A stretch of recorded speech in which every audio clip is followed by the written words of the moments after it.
Situation très tendue au port fluvial du Beach Ngobila où une importante cargaison de marchandises en provenance du Congo-Brazzaville se trouve consignée par la brigade douanière faute de déclaration en bonne et due forme. Les importateurs refusent de passer par le système Sidonia Wood pour le dédouanement de leurs marchandises pendant que la douane congolaise tient mordicus au strict respect de la procédure qui exige le recours à Sidonia Wood. Médecins, infirmiers, magistrats, enseignants et professeurs d'université, tous mobilisés comme un seul homme, revendiquent auprès du gouvernement le paiement de leur salaire au taux budgétaire de 1425 francs le dollar américain. En dépit de la promesse faite par l'exécutif national d'ajouter 20 000 francs congolais à leur rémunération, ces agents de l'administration publique durcissent les tons, menaçant d'aller en grève au moment où les médecins durcissent leur mouvement de grève. Fiscalité et développement, une présentation de Priska Sekana.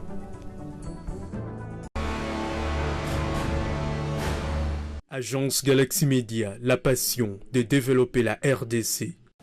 Bienvenue à cette nouvelle édition de Fiscalité et Développement.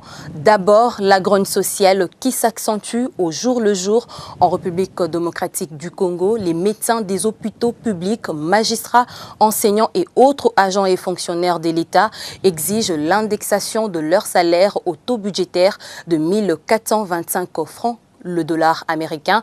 Ils viennent de durcir le temps en promettant de mouvements de grève. Malgré la lettre du ministre d'État à la fonction publique Michel Bongongo à son collègue du budget, le rappelant la majoration au mois d'août de 20 000 francs congolais dans le salaire de chaque agent et fonctionnaire de l'État. Comme convenu au dernier conseil de ministres, rien n'a été fait dans ce sens. Les fonctionnaires ont vu simplement leur salaire du mois de juillet reconduit.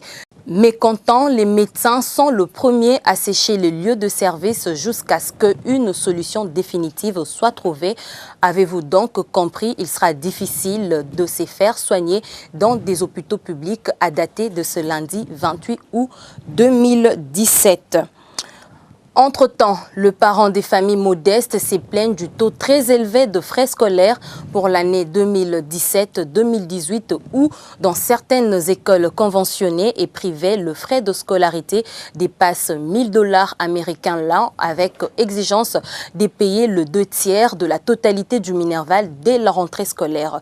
Cette situation inquiète de nombreux ménages de la RDC déchirés par la baisse dramatique de leur pouvoir d'achat, ne leur permettant pas d'assurer une scolarité de qualité à leurs enfants sous l'inaction des autorités congolaises non soucieuses des enfants des familles démunies, simplement parce qu'elles auraient, elles, les moyens qu'il faut pour envoyer leurs enfants dans des meilleures écoles du pays.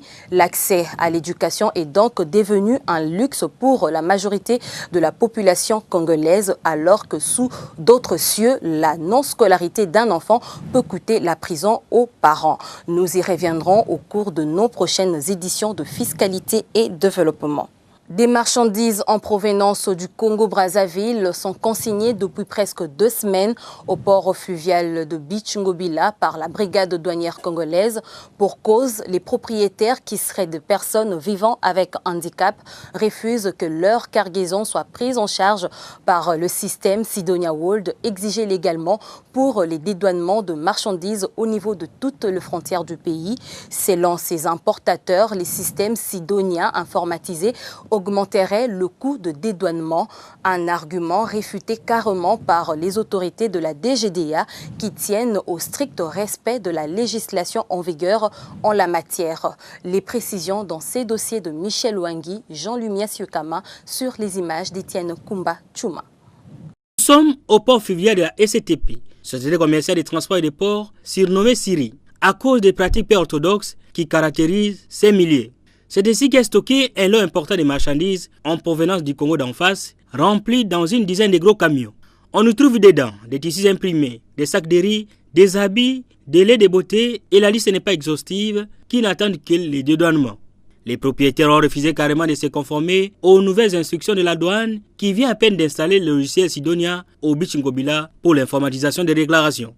Habitués parfois à la fraude au niveau de cette frontière, les personnes vivant avec handicap ont pris conscience de déclarer désormais à la douane. Cependant, l'atomisation des colis et la multiplicité des importateurs deviennent un casse-tête pour les déclarations informatisées. Des vrais importateurs restant toujours introuvables, le secrétaire d'aide manutentionnaire du Beach Ngobila explique les calvaires que vivent ceux qui traversent le fleuve Congo avec la marchandise.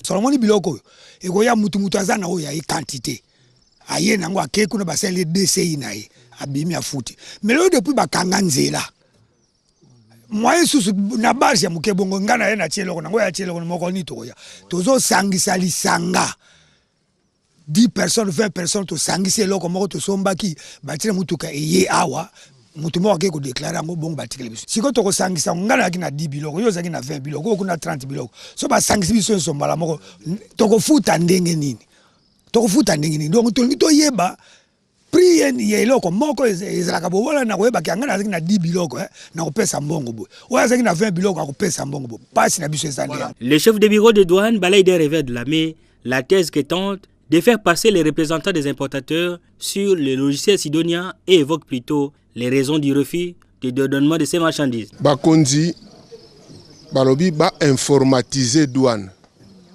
Ko informatiser douane laksinini. Esika oyo to bandeko sana maboko. Basala na machine. Échanger et le côté na taxation. Gouvernement lobi nini? Moi fuite ya mbongo ezali. Moi fraude fiscale ezali. Salle de visite na aéroport ba informatiser yango. Soko ke ina petite barrière na Goma oyo kaboli biso na Rwanda bato bakatsa na makolo ba informatiser yango. Siko eloko bakonzi ba comprendre pourquoi Beach esengeli esala exception. Certains indiquent avoir payé les frais requis. Documents à la main, ils ne comprennent pas pourquoi leurs marchandises restent bloquées. À Katia Beach Ngobila, trafic est athée. C'est-à-dire, handicapés va s'organiser pour louer barge, pour louer barge Nangela à Brazzaville, pour na la trafic na bango. Tel qu'handicapé a vraiment marchandise naé, à louer barge naé, à foutu on a tra malamu, à foutu tous les services annexés, mais et comme na douane azo memelaye mama ya ba chaîne belé. Tu na marchandise na biso. Toye to foutu au CC. To foutu quarantaine. Douane balobi to futa na Sidonia. Ba expliquer biso Sidonia. To komeli DG à douane awa mukanda. To lobi bo biso to ba handicapé physique. Et na kata biso ba handicapé physique ezala ba biso ba tanga classe, biso ba niveau ya C. To yo c'est une formation. Baya ko former biso to e ba Sidonia zeloko nini to ba na ko sa na Sidonia. To na directeur provincial Pacifique Tambwe. Andimi asona ba konnu ba bike non formation na dire ya 2 semaines. Ba to komela ki ba pour la formation ti lelo ba répondre biso le côté. C'est l'Office congolais des contrôles qui est mis en cause. Pour avoir perçu hors circuit douanier, c'est ainsi la confusion. Pour les soucis de l'équilibre, nous avons approché Jean-Marie Mwanda, directeur chef de l'agence de l'OCC au Beach Ngobila, pour donner sa version des faits. Ce qu'il dit, c'est plutôt le langage des bois. D'abord, il faut corriger quand on dit non, l'OCC a déjà perçu, non. L'OCC, quand au guichet unique, on perçoit en même temps pour l'OCC. N'est-ce pas? Alors, maintenant, quand on a déjà perçu pour l'OCC, nous vérifions. S'il y a la sous-facturation, nous procédons au redressement. S'il y a eu sur-facturation, on essaie un peu de réajuster, de voir comment on peut faire. Mais quant à dire que l'OCC a déjà perçu une partie de recettes, c'est faux et archi-faux. L'OCC n'est pas contre le guichet unique, n'est pas contre le Sidonia, et l'OCC n'a pas perçu, quel que soit comme frais en dehors, non. Et pourtant... Alors, pour être plus concret, la marchandise en provenance de Brazzaville, est-ce que vous avez perçu les frais de labo? Oui, je pense qu'on a prélevé seulement un échantillon, mais on n'a pas encore payé. Les ressorts de Beach Ngobila va de Kinsuka jusqu'à Kwamutu dans le Congo. Sur le littoral, 69 ports publics et privés sont homologués par les commissariats fluviales, sans compter des petits ports pirates. Difficile donc pour la douane de sécuriser tout le littoral. 2 ports seulement bénéficient d'un bureau de la douane. Les fraudeurs et autres contrebandiers n'hésitent pas d'utiliser l'une des 14 embarcations encore en activité servant la traversée Kinshasa-Brazzaville et vice-versa pour échapper à la douane. Aujourd'hui, les choses se normalisent au Beach Ngobila, surtout avec la mise en œuvre du logiciel Sidonia, occasionnant l'accroissement sensible des recettes, dit-on ici. Pour revenir sur la cargaison à problème, une quantité importante commence déjà à être périmée sous les regards impuissants de ces hommes commis à la surveillance jour et nuit aux côtés des forces de l'ordre. En attendant, les nuits se succèdent, vraisemblablement pas encore une solution pour l'instant. Voilà, mesdames et messieurs, Doura Lex cède Lex. La loi est dure, mais c'est la loi, dit-on. L'administration douanière reste ferme. La loi doit être respectée dans toute sa quintessence. Il n'est pas question de passer en dehors du circuit officiel qui exige les dédouanements de marchandises par le système Sidonia World. On écoute à ces sujets le directeur général adjoint de douane et Axis, Jean-Baptiste Kongolo Kabila, au micro de Jérôme Sekana Penepapa. Avant toute chose, je tiens à remercier le président de la République démocratique du Congo, Joseph Kabila Kabange, qui avait voulu jeter son dévolu sur notre modeste personne pour être parmi l'équipe dirigeante de notre pays. Nous tenons à remercier enfin le directeur général de douane et Axis qui nous a permis, nous a autorisé de pouvoir nous exprimer devant vous et pour donner un peu de clarification sur ce qui se passe actuellement, notamment au Beach Ngobila.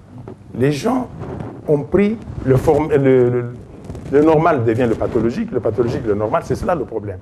Lorsqu'on veut demander à chacun de pouvoir revenir à la case de départ. Donc il n'y a pas de distinction, selon la loi, lorsqu'on importe la marchandise, entre une personne vivant avec un handicap et une personne normale. La loi ne prévoit pas cette distinction. Ou on est importateur ou on ne l'est pas. Et donc, lorsqu'il s'agit, par exemple, d'une personne qui importe la marchandise, si cette marchandise peut être exonérée, ça doit être prévu par la loi. Si cette personne peut bénéficier des privilèges, il faut que ces privilèges soient définis par la loi. Est-ce que les personnes vivant avec handicap ne jouissent pas d'un certain privilège au niveau des douanes? Non, pas du tout. C'est-à-dire, lorsqu'on est importateur, la loi chez nous ne prévoit pas qu'il y a des handicapés ou des non-handicapés. Ce sont des personnes, et toute personne qui amène la marchandise sous douane, enfin, qui amène la marchandise devant le bureau de douane, doit payer les droits de douane. Et ici, chez nous, le fleuve Congo est un fleuve mitoyen. En face, il y a un pays, comme le Congo-Brazzaville. Et les marchandises qui viennent de là viennent en importation. Et la personne qui doit venir se présenter devant le bureau de douane. Et d'abord, comme tout commerce de par le monde, cette personne doit être identifiée. Cette personne doit avoir son numéro impôt.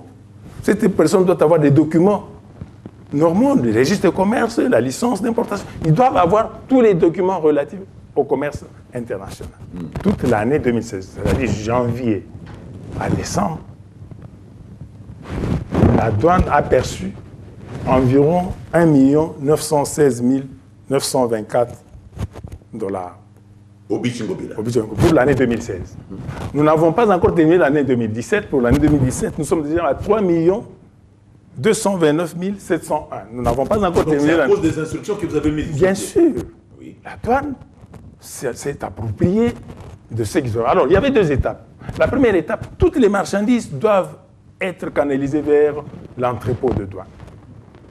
La deuxième étape, il fallait informatiser les services de douane. Voilà, c'est ce qu'il y a eu maintenant. Donc en fait, nous sommes dans le schéma de la lutte contre la fraude et les antivaleurs qui étaient monnaie courante au niveau de Beach Ngobila. Bien, ok, c'est cela. Je voudrais d'abord vous dire que la contrebande n'est pas un fait douanier seulement. La contrebande, si nous n'en faisons pas très attention, c'est de l'insécurité permanente pour nous. Donc, lutter contre la contrebande, c'est protéger la sécurité nationale. Donc la contrebande est un phénomène de sécurité nationale. Tout le monde devrait s'impliquer. Ce n'est pas le fait de douane. Pourquoi? La contrebande signifie que la marchandise passe par des voies non autorisées. La contrebande signifie aussi que cette marchandise qui est passée n'a pas été dédouanée, congolisée, donc nationalisée. Alors, comment combattre la contrebande? Il est vrai que sur le cordon douanier, tous les services, étant donné que la marchandise ne vient pas, n'a pas d'aile, la marchandise n'a pas de pneus, la marchandise n'a pas, donc il y a des individus qui traversent avec des marchandises Et donc, pour nous, ces individus devraient être appréhendés et mis à l'endroit où ils ne peuvent plus nuire à la République. Ah. Donc, non seulement qu'il faut saisir la marchandise, mais il faudrait que les individus qui amènent ces marchandises puissent être appréhendés. C'est peut-être cela. Et les pénalités sont lourdes. Oui, les pénalités. En fait, quand il s'agit de la contrebande, la loi prévoit, l'article 389 du Code de douane, prévoit que l'on puisse faire payer, si c'est pour ce qui concerne la marchandise, non seulement qu'ils peuvent payer les droits d'homme, mais ils peuvent être arrêtés, poursuivis pénalement, de 1 à 3 ans de servitude pénale, mais aussi 1 à 5 fois la valeur de la marchandise ayant fait l'objet de la fraude. Et maintenant que certains importateurs s'amusent à décharger la marchandise de l'autre côté, du côté du Congo-Brazzaville, et prétendent faire entrer ça par la contrebande la nuit, qu'est-ce que vous prenez comme disposition ici pour les en empêcher? Bien. Ces gens-là doivent savoir que la brigade douanière est sur terrain pour les appréhender. J'espère avec le concours de toutes les forces de sécurité qui doivent appréhender aussi toutes les personnes. Non seulement qu'on saisira la marchandise, mais ces personnes doivent être interpellées, poursuivies en justice. De façon que l'on puisse mettre hors d'état de nuire toutes les personnes qui tenteraient à pouvoir non seulement violer l'intégrité nationale, parce que quand quelqu'un ne passe pas par une voie autorisée, c'est que cette personne-là viole l'intégrité nationale, mais aussi pour permettre à l'État d'engranger les recettes. C'est un terroriste? Ah ben oui, il faudrait le considérer comme tel. C'est peut-être parce qu'on fait la part des choses. On croit que la marchandise, c'est une autre chose de la personne. Non, non, parce que la marchandise ne vient pas seule. Il faut commencer par la personne, l'appréhender. Et cela, ça va servir de leçon pour tout le monde. Le système sidonien, le système douanier actuel, enfin, ça, nous n'avons pas l'intention d'éventer l'administration, mais il faut que le Congo... Oui, mais il faut que la République démocratique du Congo reconnaisse que l'administration de douane, son administration, est une administration, l'une des administrations les plus modernisées. Parce que, de mon bureau ici, je peux voir toutes les déclarations qui sont passées dans tous les bureaux de douane. Sur l'ensemble du territoire national. Des Kasumbalais, je peux interpeller quelqu'un qui est à Kasumbalais. Je n'ai pas bien compris, monsieur le DGA. Est-ce que vous suivez les faits et gestes des douaniers, où qu'ils soient au poste frontalier, sur l'ensemble du territoire national, à partir de votre bureau? À partir de mon bureau ici, je peux voir le bureau, je peux prendre le bureau de Kassindi, savoir quelle est la déclaration qui vient de passer maintenant. Et connaître quelle est la valeur qui avait été déclarée et éventuellement demander au directeur provincial pourquoi telle déclaration a été déclarée de telle manière. Et il vous répond? Ah ben oui, il me répond. Corriger certaines failles à partir de votre... On lui demande de pouvoir prendre toutes les dispositions nécessaires pour que cela peut-être ne revienne plus. Est-ce que ce n'est pas à cause de ça que les personnes vivant avec handicap ont peur du logiciel? Oui, mais l'avantage qu'il y a, c'est ceci. Il n'y a pas que moi. Parce que nous avons connecté tout le monde, les banques, les commissionnaires en douane, même certains importateurs privés qui seraient en mesure d'avoir des... Même les DG de Oruguza aussi. Mais oui, mais comment? Pourquoi pas? Parce que c'est lui le patron. Oui. C'est lui le patron, donc il suit à la lettre. Donc tout le monde peut voir ça. C'est ça la transparence. C'est ça la transparence. Et nous voulons que ça puisse être ainsi sur toutes nos activités. Soucieuses de répondre aux préoccupations de leurs partenaires, les régies financières ont marqué leur présence à l'édition de la Foire internationale de Kinshasa. Question d'expliquer aux visiteurs leur rôle et mission pour la maximisation de recettes de l'État. Philo Cholet, Bapeke et Fanfan Makitou ont aussi visité les stands de ces principaux services mobilisateurs des recettes à la FIKIN. Regardez. Nous sommes au pavillon 14 à la Foire internationale de Kinshasa, FIKIN. C'est ici que les régies financières, à savoir la Direction générale de douane et accises, DGDA, la Direction générale des impôts, DGI, la Direction générale de recettes administratives, judiciaires, domaniales et des participations des GERAD ont marqué leur présence en exposant leurs produits et services. Objectif: approcher leurs partenaires socio-économiques ainsi que les visiteurs pour en savoir plus sur ce qu'elles font. Dans les stands de la DGDA, par exemple, on trouve exposés de produits d'accise, c'est-à-dire la production locale, des documents administratifs et douaniers, comme la revue de douane, le journal officiel, des rapports annuels pour donner l'information au public. Même à la DGI, où la régie a exposé les différents documents sur l'impôt, mobilier, pénalité fiscale, la présentation de la DGI et autres. La DGRAD n'est pas en reste. Dans son stand, on peut trouver les ouvrages sur les procédures des paiements de droits, taxes et redevances, la présentation de documents importants qui parlent des recettes non fiscales de l'État. Profitant de cette occasion, l'inspecteur du tarif et des règles d'origine à la direction du tarif a indiqué que la DGDA, en tant que première pourvoyeuse des recettes de l'État, a une importance capitale dans l'économie nationale. Nous sommes la douane au service de la nation et du peuple congolais. Donc, nous appelons la population congolaise, chaque fois, s'ils ont besoin de procéder aux opérations de dédouanement, d'approcher la DGDA. Ils auront les informations utiles par rapport aux opérations de dédouanement. Et quand vous venez, vous trouverez les stands de la DGDA. Vous aurez les informations nécessaires par rapport aux opérations de dédouanement ou les informations en rapport avec les produits d'accise. La présence de ces régies financières à la Foire internationale de Kinshasa est une occasion pour elles non seulement de faire connaître la réalisation et leur impact dans l'économie du pays, mais aussi et surtout d'appeler le public au civisme fiscal, l'un des moyens, sinon le seul, devant permettre de renflouer les caisses de l'État.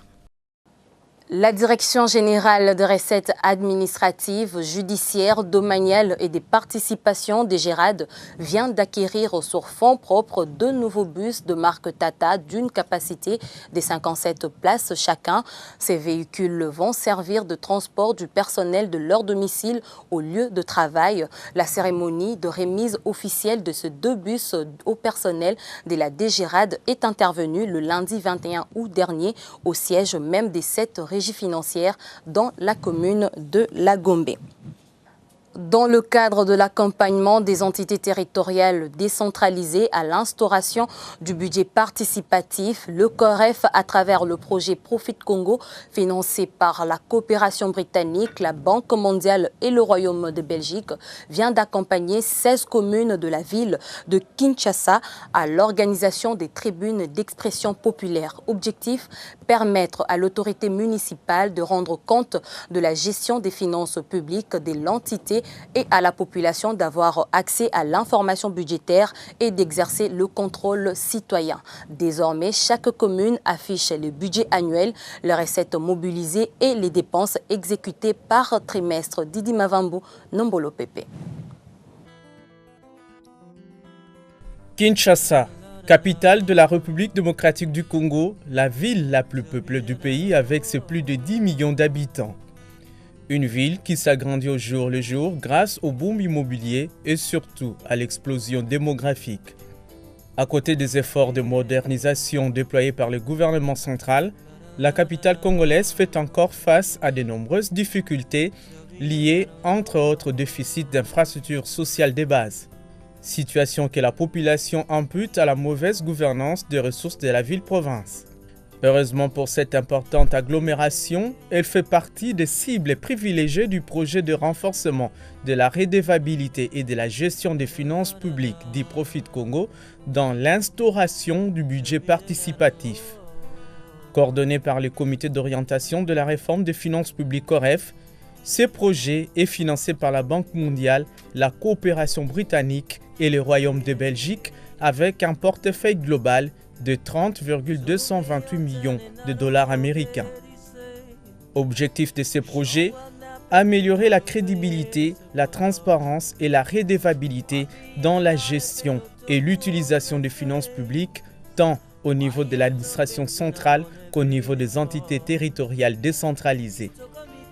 C'est ainsi qu'en 2016, des réunions d'orientation budgétaire et des forums des quartiers ont été organisés dans 16 entités territoriales décentralisées ciblées à Kinshasa pour identifier les grandes priorités à intégrer dans le budget communal de l'exercice 2017 à partir des recettes propres mobilisées au niveau des dites entités. Juillet 2017, le moment est venu pour les bourgmestres des communes concernées dans le cadre du projet Profit Congo, précisément dans son volet instauration du budget participatif, de rendre compte à la population de la gestion des finances publiques de leurs entités à travers des tribunes d'expression populaire. Et la population à son tour, avec l'implication de la société civile, d'exercer les contrôles citoyens. Ce qui implique l'accès à toutes les informations concernant les recettes mobilisées et les dépenses exécutées par la commune et surtout savoir si les dépenses effectuées répondent réellement aux priorités ciblées par les habitants de cette municipalité dans le cadre du budget participatif.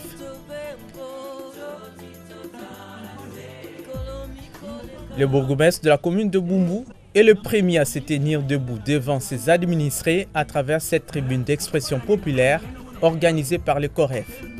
Alidor Chimbombo s'exprime d'abord sur les recettes mobilisées, ensuite sur ce que son administration a fait de cet argent au cours des 6 premiers mois de l'année en cours, une première dans cette commune. Nous avons exposé ce qu'il y avait comme engagement entre la population et nous. Là où nous sommes déjà arrivés, ce qui reste à faire, nous sommes à mi-parcours. Nous pensons que nous sommes à 70% de ce qui devait être fait. Les 30%, nous nous battons pour les mobiliser parce que c'est là que nous allons vraiment toucher les priorités de la population. Les habitants sont satisfaits de cet exercice innovant, ce qui leur a permis de voir clair sur la manière de gérer la chose publique par l'autorité municipale. C'est la première fois depuis ma naissance de voir un bourgmestre s'exprimer en public dans notre commune. Vraiment, il est à féliciter. Il nous a dit certaines vérités que nous ignorons. En tout, je suis très satisfaite.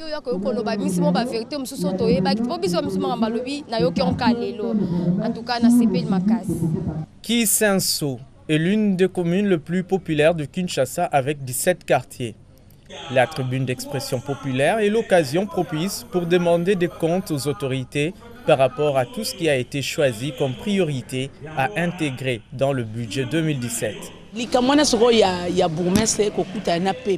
Ce genre de rencontre entre bourgmestre et sa population est une bonne chose.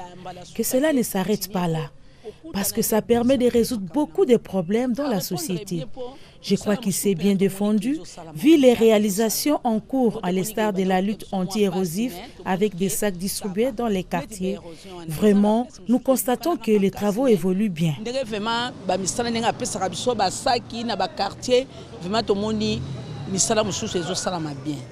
C'est exactement dans ce cadre de redevabilité que nous, autorités communales, avons trouvé bon qu'en ce moment, notre commune puisse organiser cet atelier d'expression populaire pour permettre aux autorités d'être en contact avec la population sur ce qui se passe en ce qui concerne le budget participatif. Dans la commune périphérique et urbano-rurale de Lansele, comme ailleurs, les réalisations du budget participatif sont palpables, à l'instar de la construction de bureaux et de toilettes publiques à la maison communale, ainsi que de 2 bureaux dans 2 quartiers de cette même municipalité. Quelques projets effectivement choisis par l'ensemble des habitants lors de forums de quartier organisés en 2016, à côté des projets de construction d'un marché, de sous-commissariat de police pour combattre l'insécurité, ainsi que l'aménagement de terrains de football en vue d'occuper les jeunes et combattre la délinquance juvénile. L'initiative est bien. C'est une initiative intéressante, dans le sens où le bourgmestre parle même d'un audit fait par la population à la commune. Les gens sont satisfaits parce qu'ils comprennent ce qu'on fait de leur contribution. Que cela se pérennise, de telle manière que la rumeur ne court plus dans le chef de la population qu'elles soient au courant des recettes mobilisées et qu'elles connaissent les devoirs de la commune et ceux du gouvernement central.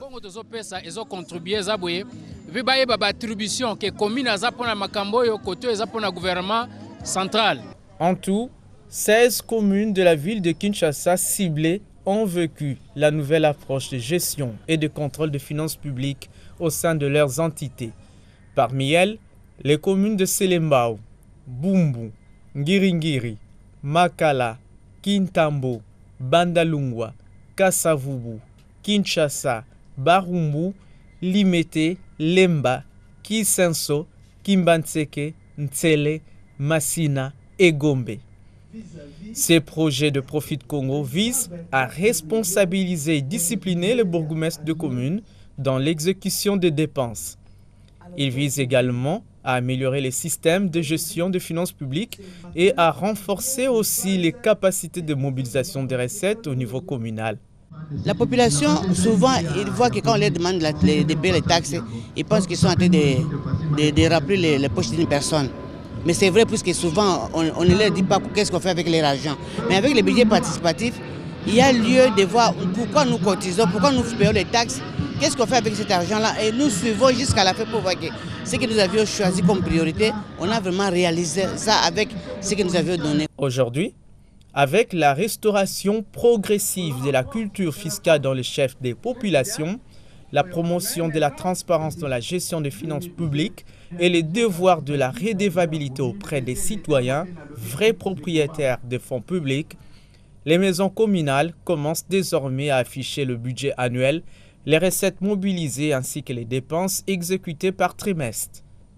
Et c'est grâce au projet Profit Congo. Procédant à la clôture de l'atelier d'évaluation de la feuille de route du Fonds de promotion de l'industrie tenu du 17 au 19 août dernier, le directeur général du FPI, Patrice Kité Bikibol-Mvoul, a annoncé des changements substantiels dans l'octroi de crédit. Il est ici question de mieux accompagner le projet financé en vue de promouvoir l'émergence de la classe moyenne congolaise. On l'écoute dans cet élément de Michel Wangilokwa. Sans doute que dans cette nouvelle vision, et pour rejoindre également les recommandations et les orientations stratégiques du chef de l'État, une importance particulière sera désormais accordée à ce que nous appelons le soutien aux jeunes entrepreneurs ou aux start-up à travers la mise en place des incubateurs. Pour l'instant, vous le savez désormais, un premier incubateur va être mis en place, que nous appelons Centre d'excellence en pisciculture, et qui va fonctionner dans la ville de Kinshasa. Mais plus globalement, la stratégie va être basée sur une étude de faisabilité qui, dans un premier temps, va concerner la ville de Kinshasa, bien entendu, mais également les provinces du Nord et du Sud Kivu. Ceci afin que notre démarche en matière de soutien aux jeunes entrepreneurs correspondent effectivement aux besoins spécifiques de ces derniers et aux besoins spécifiques des zones géographiques qui sont concernées. Et donc, nouveau paradigme, nouvelle philosophie, un nouvel ensemble de valeurs en matière de financement, nouveau paradigme également en ce qui concerne les processus de décaissement, parce que nous ne voulons plus décaisser par petits morceaux pendant une longue période. Nous voulons décaisser au maximum en 3 tranches, de sorte que les promoteurs aient les moyens de réaliser leurs projets dans les meilleures conditions pour que l'exploitation commence relativement vite et que nous puissions non seulement atteindre les objectifs de développement de ces projets, mais également obtenir le remboursement des prêts qui ont été consentis pour que nous puissions continuer l'exercice de financement.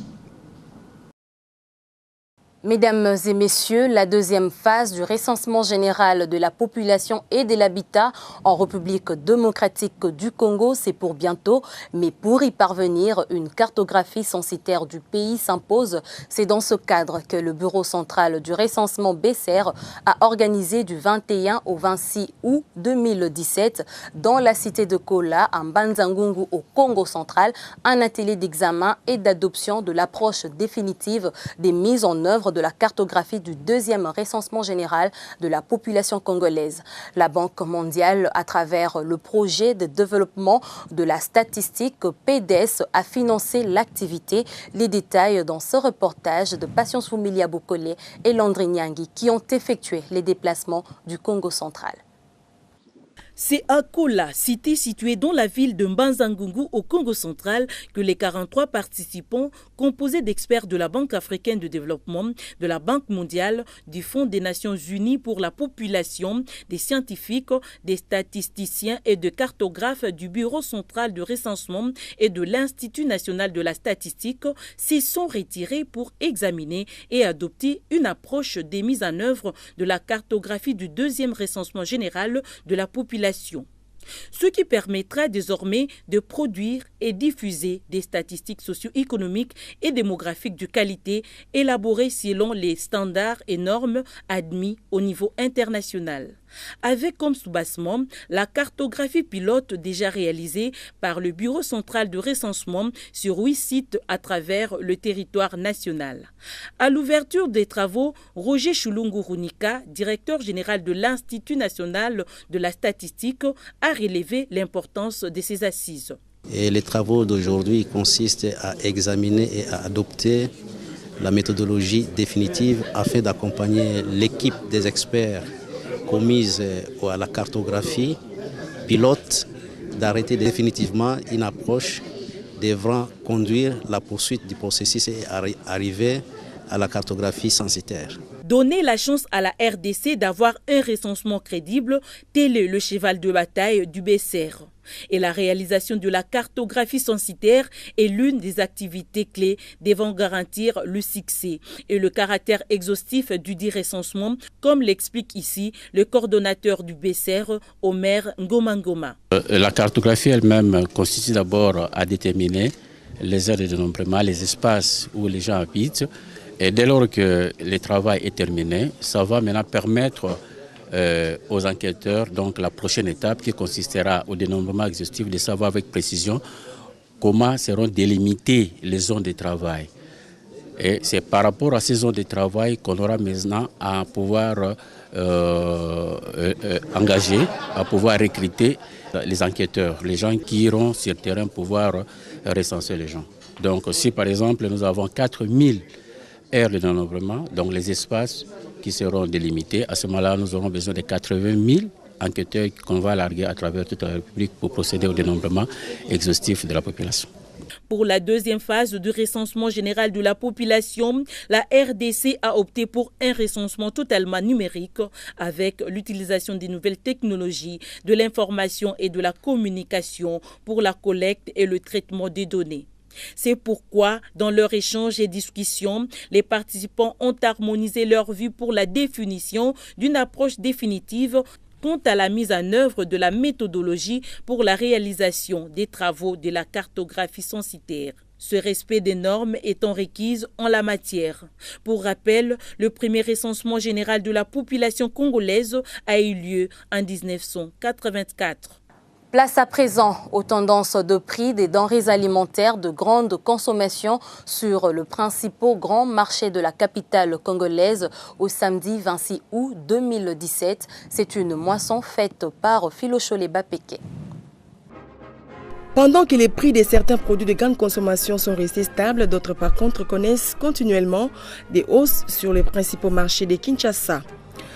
Pour la viande, par exemple, au marché de la Liberté, le prix d'un carton de viande Kappa qui coûtait 103 000 francs congolais la semaine dernière coûte actuellement 108 300 francs congolais, tandis qu'au marché central, le carton a également connu une hausse, passant de 102 000 francs congolais la semaine dernière à 105 500 francs congolais cette semaine qui vient de se terminer.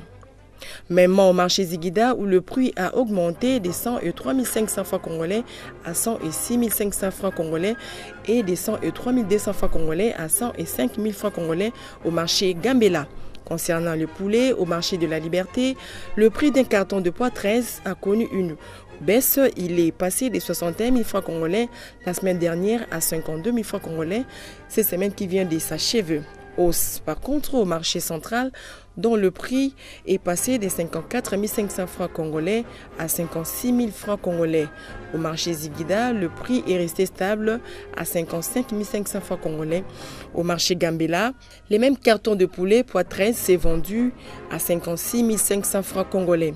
Quant aux produits secs, le prix du sac de maïs au marché de la Liberté est resté stable à 65 000 francs congolais. Et les bols à 1000 francs congolais. Au marché central, par contre, le prix a connu une hausse passant de 63 000 francs congolais à 66 000 francs congolais et un bol coûte 650 francs congolais. Légère hausse au marché Ziguida, dont le sac de maïs est passé de 64 500 francs congolais à 65 800 francs congolais. Le bol a gardé son prix, soit 650 francs congolais. Au marché Gambela, le sac de maïs a gardé son prix de la semaine dernière, soit à 65 500 francs congolais. Terminons avec l'huile végétale, dont le bidon de 10 litres coûte 26 500 francs congolais au marché de la Liberté. Au marché central, il s'est vendu à 26 775 francs congolais, 26 800 francs congolais au marché Ziguida et 26 300 francs congolais au marché Gambela. Jetons un regard à présent sur l'indice du taux de l'inflation hebdomadaire tel que collecté et présenté par l'Institut national de la statistique INES du 21 au 26 août 2017. Suivez. L'inflation hebdomadaire du 21 au 26 août 2017 est de 0,452% au niveau national et 0,496% à Kinshasa. En cumul, l'inflation a atteint 32,940% au niveau national et 32,950% à Kinshasa. L'inflation annualisée se situe à 54,568% au niveau national et 54,586% à Kinshasa. En glissement annuel, l'inflation est de 44,606% au niveau national et 45,442% à Kinshasa. L'inflation de la semaine est consécutive à la hausse des prix des billets d'avion, des lignes aériennes internationales, des services des ménages, des matériaux de construction, des appareils électroménagers, des articles d'ameublement, des vêtements et chaussures, des céréales, des poissons frais et quelques viandes, ainsi que des produits d'entretien courant de ménage. Sachez que sur le marché d'échange, le taux officiel de la Banque centrale du Congo a indiqué au vendredi 25 août 2017 un dollar américain à 1549,65 francs congolais, pendant que le samedi 26 août 2017, au parallèle, le taux à 1560 francs le dollar américain, précisément dans plusieurs coins du centre-ville de Kinshasa. Au niveau de l'aéroport international de Njili, les billets verts s'échangeaient à 1450 francs congolais, tandis qu'à l'intérieur du pays, particulièrement à Matadi, dans la province du Congo central, le dollar américain s'est négocié à 1540 francs congolais. À Goma, dans le nord Kivu, et Bukavu, dans le sud Kivu, le roi dollar s'échangeait à 1500 francs congolais, contrairement à Kisangani dans la province de la Chopo où le billet vert s'échangeait à 1600 francs congolais. À Kananga dans le Kasaï central, le dollar valait 1550 francs, pendant que le taux le moins élevé a été observé à Chikapa dans la province du Kasaï où la devise américaine s'échangeait à 1510 francs congolais. Quelles sont les dernières tendances sur le cours de principales matières premières sur le marché international au deuxième fixing du samedi 26 août 2017? Réponse dans cet élément de Ruben Mayoni Ntiakiyunga. Suivez. Les cours des principales matières premières sont pour la plupart en hausse cette semaine. Au dernier fixing de samedi 26 août 2017, le baril du Brent à Londres a coûté 52,37 $ américains, soit en hausse de 0,46%, et à 47,92 $ américains sur le marché américain, soit une augmentation de 0,74%. Le cuivre a terminé la semaine en hausse de 1,77%, se négociant à 663,23 $ américains la tonne. Stabilité remarquée quant à la tonne du cobalt qui a coûté 60 000 $ américains et celle de l'or s'est vendue à 1292,50 $ américains, soit une hausse de 0,54%. Quant aux produits céréaliers, la tonne du maïs a coûté 339 $ américains en baisse de 0,95%, celle du riz 12,40 $ américains, soit une hausse de 0,81%, et celle du blé à 409 $, soit en hausse de 1,49%. Un avis d'appel d'offres avant de poursuivre ces magazines. Fiscalité Développement émanant du Bureau central de coordination BCECO qui sollicite des offres sous pli fermé de la part de candidats éligibles et répondant aux qualifications requises pour réaliser les fournitures des mobiliers consommables, petits matériels et gros équipements médicaux pour 25 dispensaires en construction dans la ville-province de Kinshasa.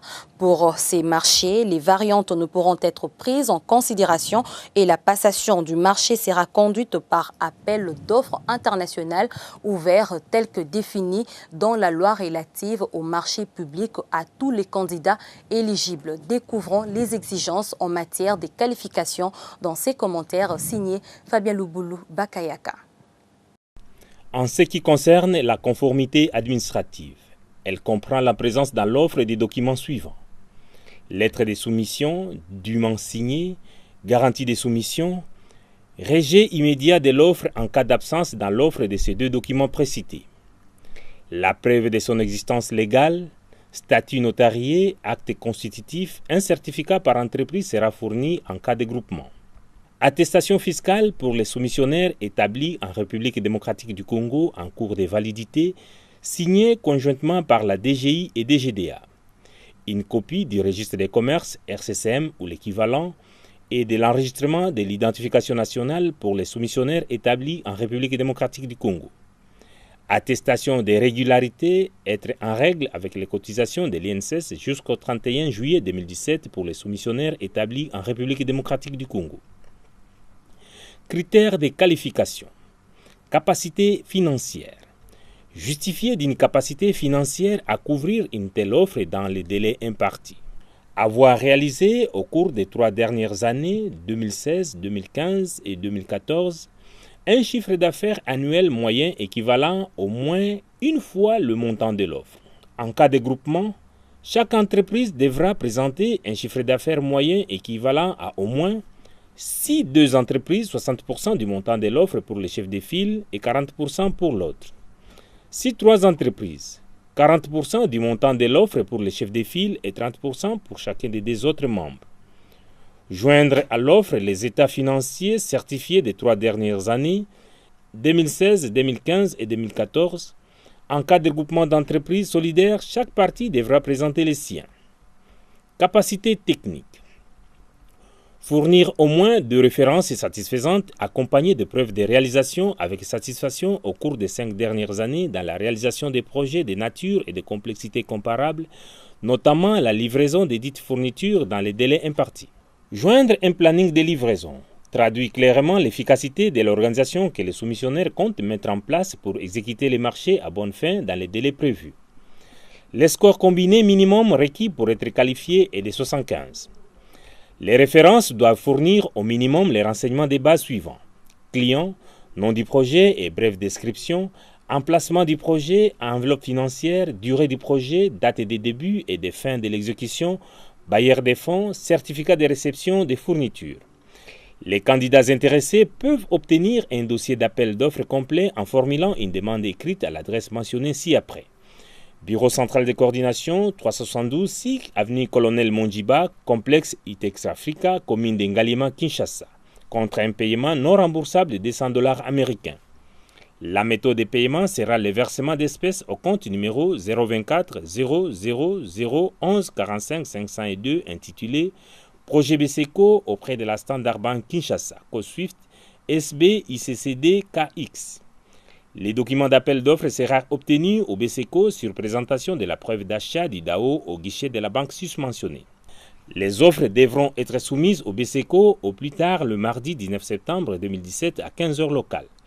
Les offres remises en retard ne seront pas acceptées. Les offres seront ouvertes le même mardi 19 septembre 2017 à 15h30 locales en présence des représentants des candidats présents à la séance d'ouverture des plis. Les offres devront être valides pour une période de 90 jours suivant la date limite de dépôt des offres, soit jusqu'au 18 décembre 2017, et doivent être accompagnées d'une garantie bancaire de soumission valide pour une période de 30 jours suivant la date limite de la validité des offres, soit jusqu'au 17 janvier 2018, récupérable en cas de non-adjudication et des montants de 15 000 $ américains. Notons également que la division passation de marché du Bureau central de coordination a organisé son hebdomadaire séance au public d'ouverture des plis. Cette séance était consacrée primo à l'appel d'offres national relatif aux services d'entretien et de nettoyage d'un immeuble Kwango de la place Le Royal à Kinshasa-Gombe. Segundo, à l'ouverture de plis financiers de la demande de propositions relatives au recrutement d'une firme internationale spécialisée dans la mise en œuvre de projets d'implémentation de systèmes fiscaux et nouvelles technologies de l'information et communication au niveau gouvernemental. Placée sous la présidence de Gaspard Kabongo, directeur technique du BESECO, cette séance s'est déroulée devant le représentant de soumissionnaires qui ont décidé d'assister à cette séance. La transparence est donc garantie. Terminons ces magazines, mesdames et messieurs, avec ces images insolites que je vous convie à découvrir. Une pluie de billets sème la zizanie sur une autoroute néerlandaise. C'est une heureuse rentrée pour ces automobilistes qui se dirigeaient hier vers Maastricht en empruntant la A2. Un fourgon blindé, qui les précédait, a perdu l'un de ses précieux colis contenant des coupures de 10, 20 et 50 euros. La suite, vous la voyez sur vos écrans. Même certains membres des forces de l'ordre étaient plus tentés par le précieux chargement que le respect des règles de circulation. Il aura fallu plus d'1 heure pour rétablir le trafic. Selon la police, seule une personne a rendu les billets qu'elle avait ramassés. Incroyable mais vrai, même des policiers n'ont pas pu résister à la tentation. Dans cette circonstance, ramasser serait-il volé ou pas? Seuls les pasteurs peuvent répondre à cette question. Merci de nous avoir suivis depuis Kindu, dans la province du Maniema.